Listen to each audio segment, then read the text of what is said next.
Hola amigos, buenas tardes. Aquí saludándolos desde la costa guerrerense para continuar con la serie de enseñanzas sobre las claves de la prosperidad, y estamos aquí acompañando a los pastores de Semilla de Mostaza, a nuestro pastor Raúl, y venimos a aprender pues más sobre cómo mejorar la relación matrimonial, ¿no? Y yo creo que es fundamental. Justamente los últimos 2 fines de semana estuvimos enseñando algo acerca de eso, ¿no? Primero a los varones, después a las mujeres, y curiosamente parte de lo que enseñamos vino a darse.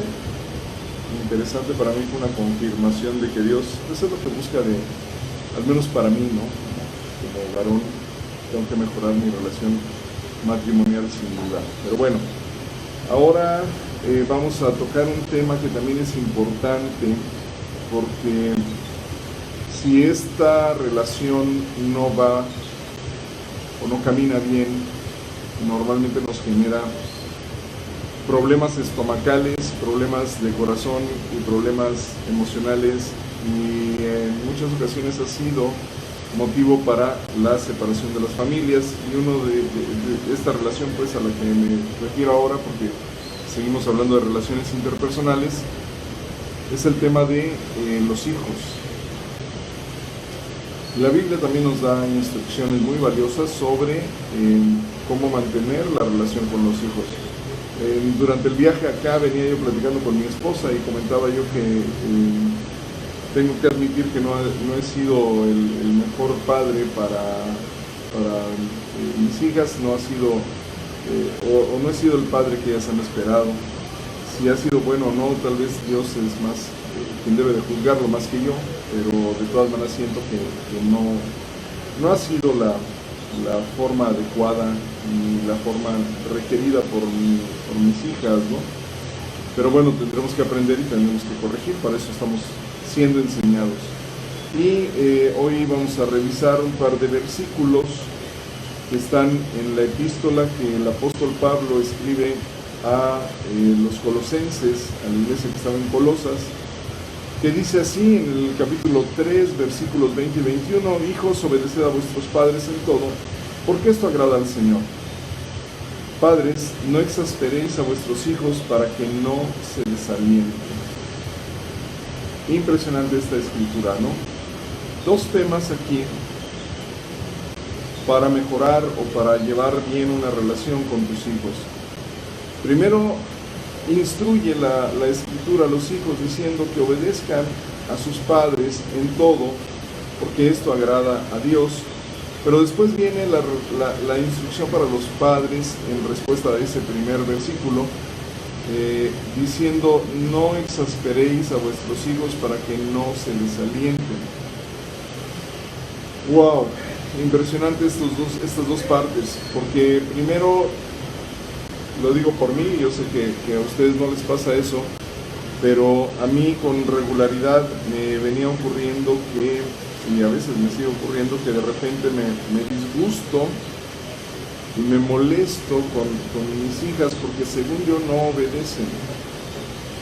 A ver, que tenemos que entender que la base de esta relación es la misma base relacional que tenemos con Dios, y esto es el amor.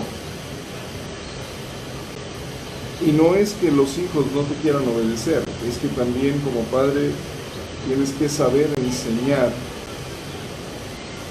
ese tema de obediencia. No es algo que se nos da a todos los seres humanos de inmediato y fácil. Tenemos que ser enseñados, y debe haber un motivo para que esa obediencia se dé. Aquí dice que obedezcan a sus padres porque esto es agradable a Dios. Y una porción similar en la escritura la encontramos en Efesios 6, versículo 1, que dice: hijos, obedeced en el Señor a vuestros padres, porque esto es justo. honra a tu padre y a tu madre, que es el primer mandamiento con promesa, para que te vaya bien y seas de larga vida sobre la tierra. Y esto es interesante porque, si bien en la epístola a los Colosenses da la instrucción de obedecer, porque eso agrada a Dios, en esta otra porción de la Escritura nos da una segunda revisión de motivos por los cuales es bueno que los hijos aprendan a obedecer a los padres. Y esto es porque es justo, dice, y claro que es justo, ¿no? Uno como padre dice, a ver, que me esfuerzo por ti todos los días y salgo y trabajo y traigo recursos y procuro tu seguridad y procuro cuidarte y me he desvelado todo el tiempo desde que naciste hasta ahora atendiendo cada una de tus necesidades, y de repente uno puede decir, es que es justo. Y padre de familia, sí, efectivamente, dice la Biblia que es justo, pero no es justo por todo lo que tú hayas hecho, es justo porque Dios es quien hace que esto sea justo. La justicia de Dios, y lo hemos visto en otra de las enseñanzas, es la que tiene que obrarse, y no nuestra justicia. No es porque tú te hayas esforzado mucho, es porque Dios te dio la oportunidad de ser padre. Eso es lo que lo hace justo. Me explico, que Dios te dio a ti el privilegio, la oportunidad, la confianza de ser papá o de ser mamá, te depositó una vida. Y solo por eso, por ese hecho es justo que los hijos te obedezcan. Pero, adicional, para que los hijos se animen a obedecer, aquellos hijos que estén escuchando, hay bendición en la obediencia. Dice, honra a tu padre y a tu madre, que es el primer mandamiento con promesa, para que te vaya bien y seas de larga vida sobre la tierra. Así que entonces, chicos, ustedes que son hijos o nosotros que somos hijos, el obedecer a nuestros padres no es un mandamiento de esclavitud, es un mandamiento de bendición. Si obedecemos, entonces tenemos una promesa que Dios nos hace de que nos irá bien y de que nuestra vida será larga sobre la tierra. Y muchos dicen, ¿y yo para qué quiero una vida larga sobre la tierra? Bueno, pues yo nada más pensaría en que reflexiones qué tantas cosas te gustaría hacer, porque dependiendo del trayecto que quieras hacer de vida, pues dependerá el tiempo. Y creo que para entonces, cuando empieces a hacer la lista de lo que te gustaría hacer a ti, hijo, entonces creo que atesorarías mucho tener una larga vida. Pero para tener esa larga vida necesitas honrar a tus padres a través de la obediencia. Y la obediencia, como está escrita aquí esta palabra, una palabra griega que a lo que se refiere es a estar listo para escuchar la instrucción que se te va a dar. Es estar dispuesto a seguir esa instrucción. No es una obediencia loca, ciega, porque además dice que, hijos, obedeced en el Señor a vuestros padres. Es decir, si tú eres hijo, no puedes obedecer a tontas y a locas, como decimos, es decir, sin razonar, sin pensar, nada más porque tengo que obedecer. No eres un robot. Es obedecer en el Señor. Esto significa que debes obedecer todas las instrucciones que te den y dejar de hacerlo cuando estas instrucciones vayan en contra de lo que la Biblia manda. Para mí es muy triste escuchar que en ocasiones los hijos son explotados económicamente, o son abusados físicamente, o son vendidos para que alguien abuse de ellos. Y los chicos todavía voltean hacia los padres y dicen, lo hago porque te quiero y porque quiero obedecerte, pero eso no debe ser así, ¿sabes? Si tú eres hijo y estás siendo abusado, o si estás siendo sobrepasado por tus padres, esto no tiene que ser así. Tu obediencia tiene que estar sujeta a lo que indica la Biblia, lo que indica la palabra de Dios, porque es en el Señor, es decir, es en Dios como tú tienes que obedecer a tus padres. No es en los deseos de tus padres, sino es en los deseos de Dios, en lo que Dios ya expresó. Y esta obediencia tiene que ver con tu seguridad, tiene que ver con tu integridad, tiene que ver con que tú no peques, tiene que ver con que tú no te expongas. Eso es el nivel o en las áreas de obediencia en las que tú tienes que mover. En el momento en el que tu integridad o tu seguridad sea expuesta, tú tienes todo el derecho de no obedecer, porque es en el Señor, en ese ambiente, en el ambiente que Dios ha dispuesto en su palabra, en los rangos de actividades moralmente y espiritualmente que Dios permite, en donde tú tienes que obedecer. No tienes que dejar que te impongan a hacer cosas que van en contra de lo que la palabra de Dios dice, ¿vale? Ahora bien, por otro lado, los padres, así como nos dicen Colosenses, y padres, no exasperéis a vuestros hijos para que no se hagan para que no se desanimen, pues. Aquí también en Efesios, un poco más adelante, en el versículo 4, dice, y vosotros padres no provoquéis a ira a vuestros hijos, sino criadlos en disciplina y amonestación del Señor. Upale. Este es un trabajo arduo, y yo confieso que más bien no lo he hecho cabalmente, no lo he hecho completamente, he fallado, porque en muchas ocasiones les he provocado a ira, con la forma de hablar, o con la forma de decir, o con la forma de pedir las cosas, o con la forma de, no de solicitar la obediencia, sino de exigirla, ¿ya? Y es interesante porque exasperar, justamente la palabra exasperar es no despertar la ira, no llevar al otro a la ira. Y entonces dice uno, ira, no. Mal chiste, perdón. A veces con nuestras palabras y con la forma en la que nosotros nos dirigimos a ellos, lo único que logramos es gestar en ellos esa ira, esa molestia, ese enojo. Y la ira como tal es un enojo exacerbado, es un enojo aumentado, que lo que hace es meter en pecado a nuestros hijos, porque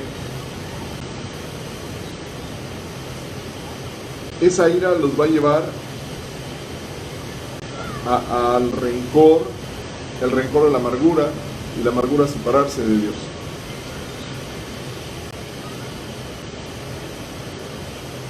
Y entonces, ¿cómo tengo que hacerlo? ¿Cómo tengo que llevarlo a que aprenda obediencia? Esa es la gran pregunta de todos los papás. Le decía yo a mi hija, a mi esposa, que tengo una de mis hijas, que yo veo que le cuesta trabajo obedecer. Y le decía yo a mi esposa, ahora que venimos para acá, yo no me reconozco como la autoridad, ostento el título de autoridad, pero yo mismo no me veo como la autoridad en casa, porque la autoridad se gana, ¿saben? La autoridad no es algo que porque ya te nombraron autoridad, ya entonces tienes la autoridad. No es así. La autoridad se gana. Una cosa es que te deleguen la autoridad y otra cosa es que los demás te reconozcan como autoridad. Una cosa es que Dios te nombre como cabeza de la familia, a ti varón, y otra cosa es que seas la cabeza de la familia. Y no porque la familia sea rebelde, sino porque tú eres tan testarudo como yo, tan cabeza dura, que por el simple hecho de ser nombrado cabeza quieres que te obedezcan y quieres que te sigan. Pero esto no es así. Esto no se da en automático, ¿sabes?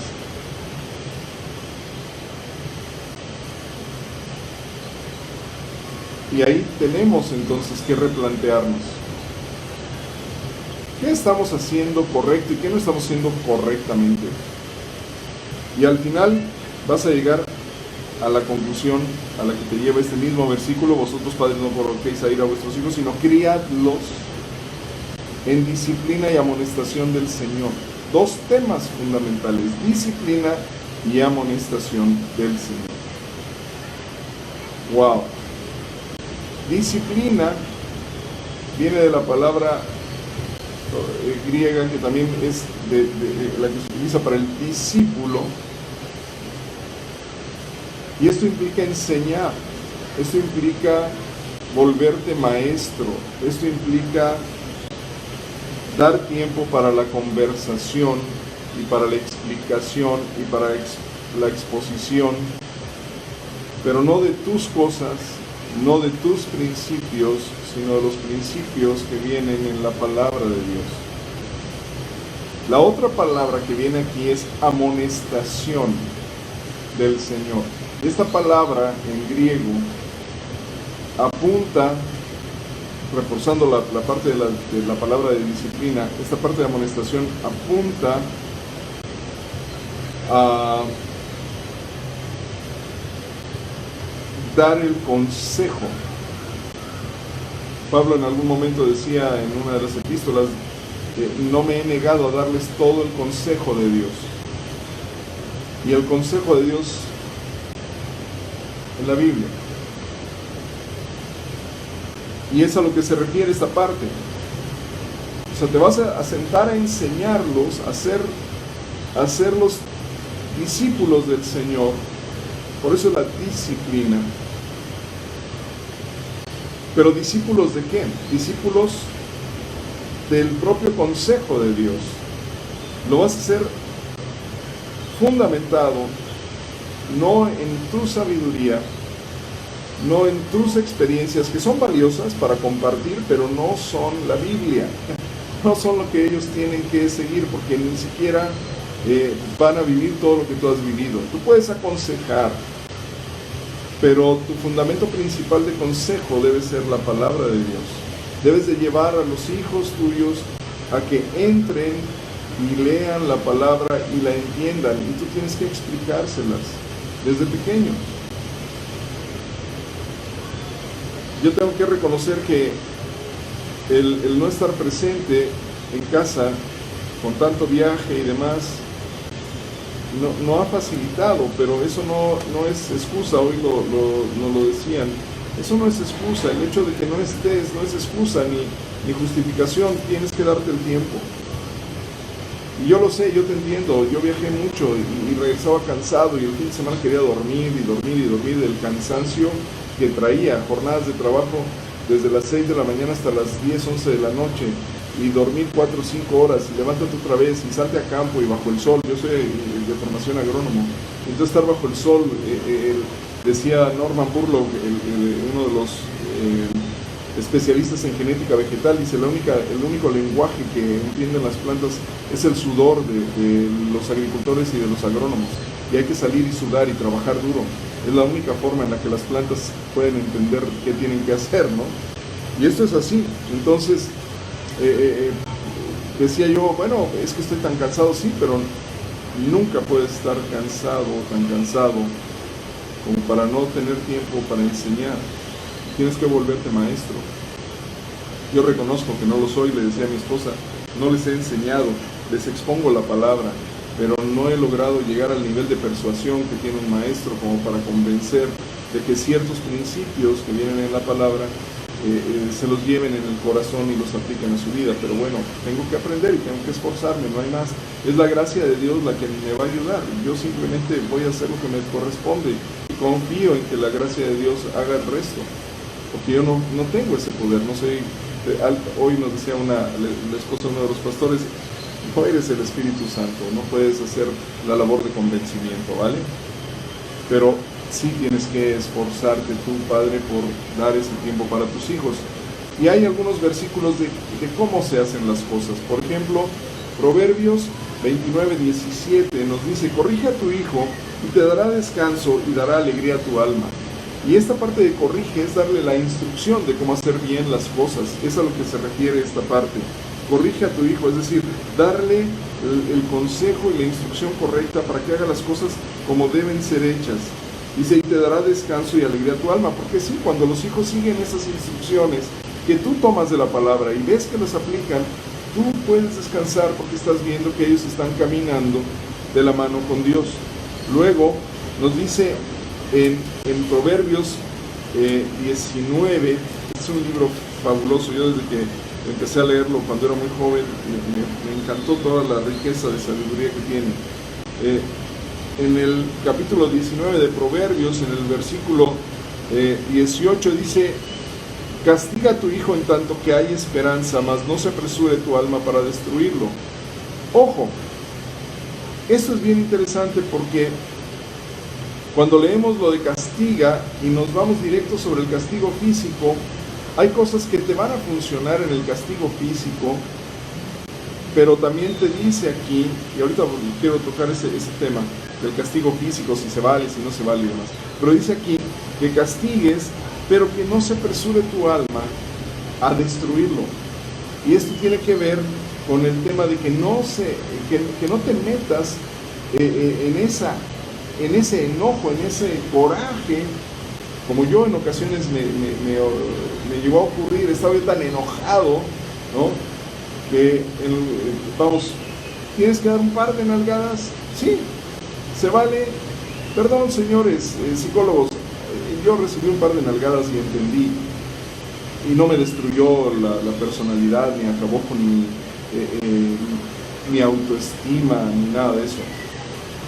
Mi autoestima fue afectada por palabras y no por una corrección física.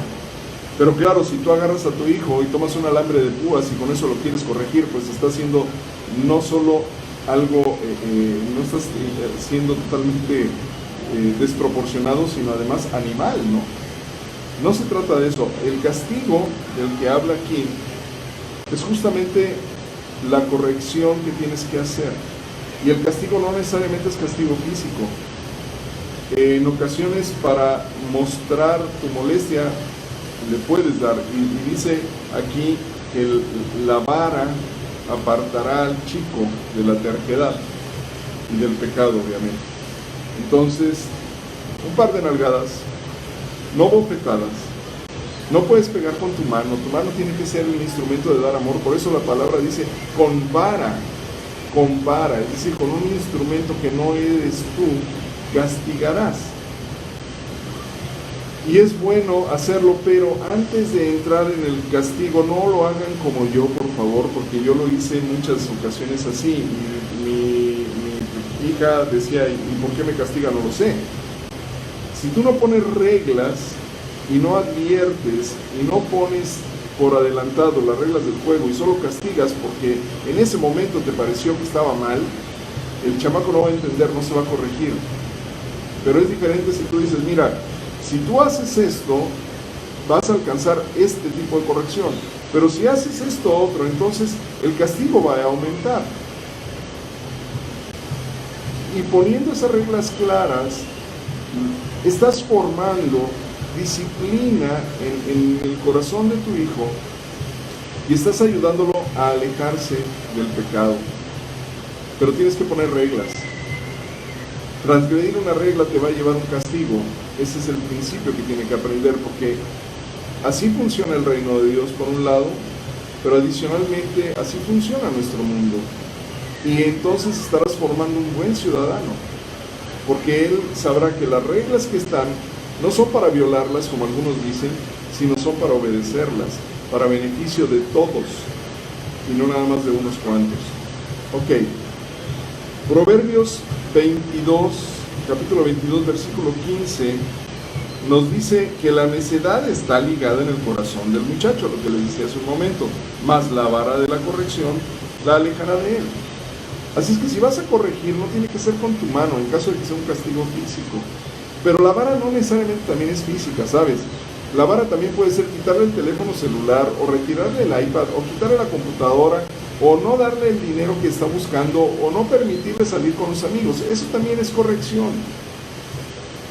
Pero todo debe tener una medida, como dice, no se apresure tu alma a destruirlo, es decir, no te vayas tan en contra como para que se vaya a desanimar, dice, sino que cobre el ánimo. Yo, por ejemplo, con mi hija, la que es mayor, lo comentábamos en alguna ocasión y decía ella, sí, ustedes me daban, pero a mí no me importaba. Primero, ella no estaba entendiendo por qué, porque era la corrección, error mío. Segundo, el castigo físico que se le imponía, lo único que, como no sabía el sentido de la corrección, lo que despertaba en ella era esa parte de, pues me vale, no sé ni por qué, y entonces me enojo con ellos y lo vuelvo a hacer, ¿no? Entonces entraba en esa rebeldía, y me vale, y no me duele, ¿no? Y entonces eso puede acabar con todo el sentido de hacer disciplina y de llevarlos al consejo de Dios. Entonces, ojo con esa parte, no castigues por castigar, no te metas en ese rollo.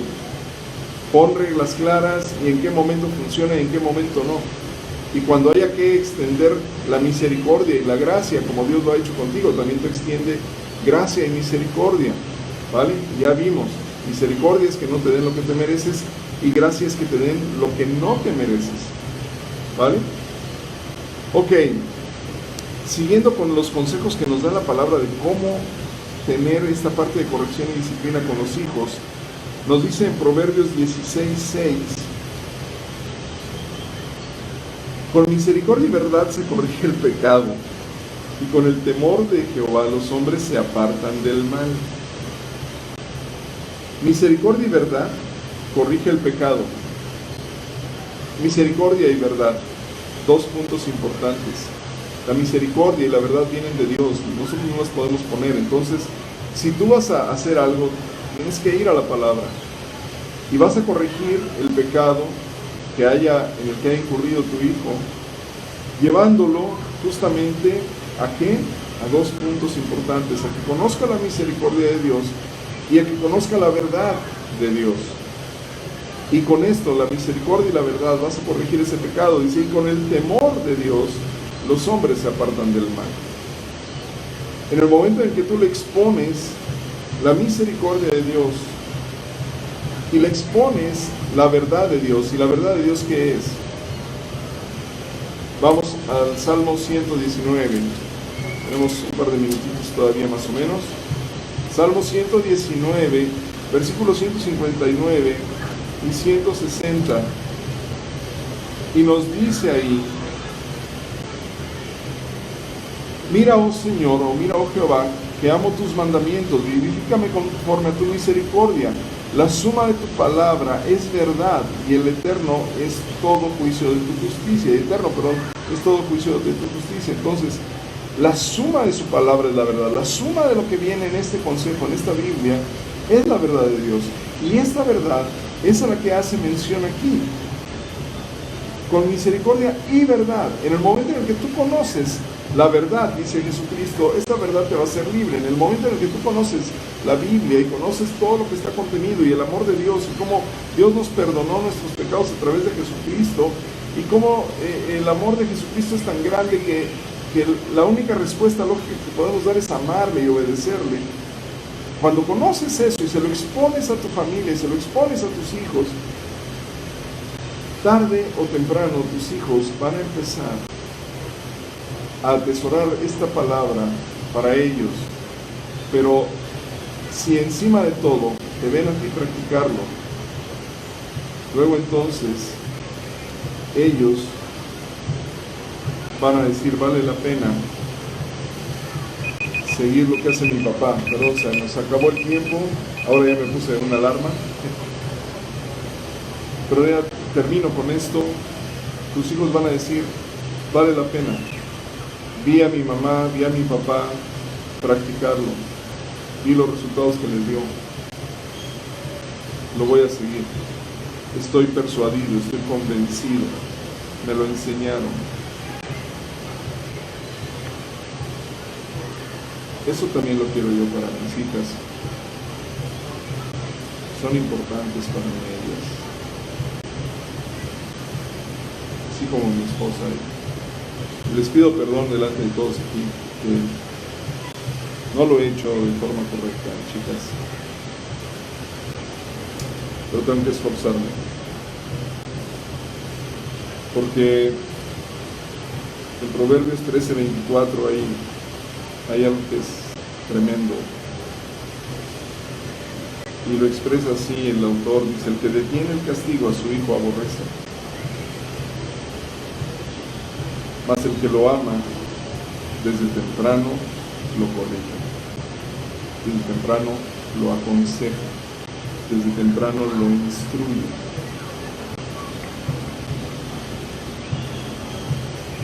Si amas a tus hijos, papá, mamá, lo único que te queda es darles formación. No te los va a formar un psicólogo, no te los va a formar una escuela, no te los va a formar la universidad, no te los va a formar nadie. El papel de formación es tuyo, pero tienes que ponerle reglas claras, tienes que hablarles de la palabra, tienes que hablarles de cómo Dios les ama. Y si tú escuchas esto y aún no eres creyente, pero te gustaría entrar en esa relación con Dios, o tratar de entender qué hay que hacer, mira, yo te sugiero, te recomiendo que sigas la instrucción que está en Romanos. Hay un libro o una carta que escribe el apóstol Pablo a los romanos, y dice allí,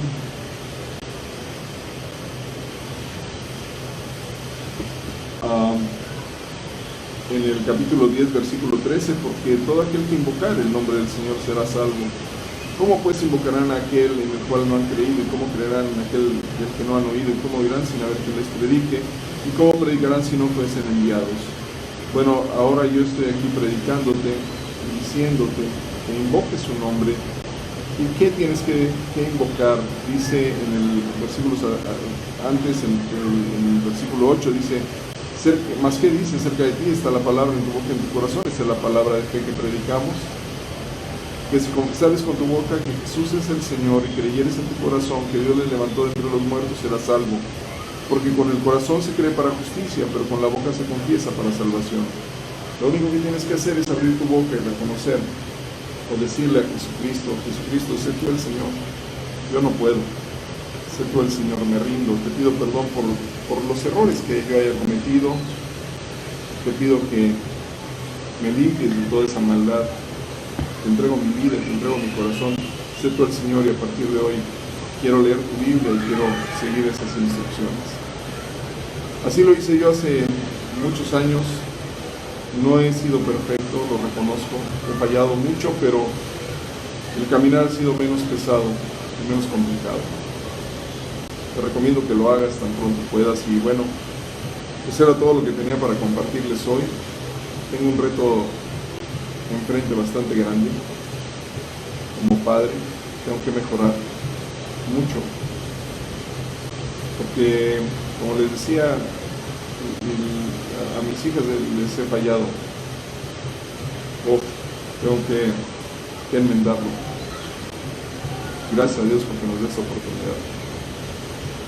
Y bueno, pues que tengan una buena tarde y nos vemos el próximo fin de semana, ¿vale? Que Dios les bendiga. Chao.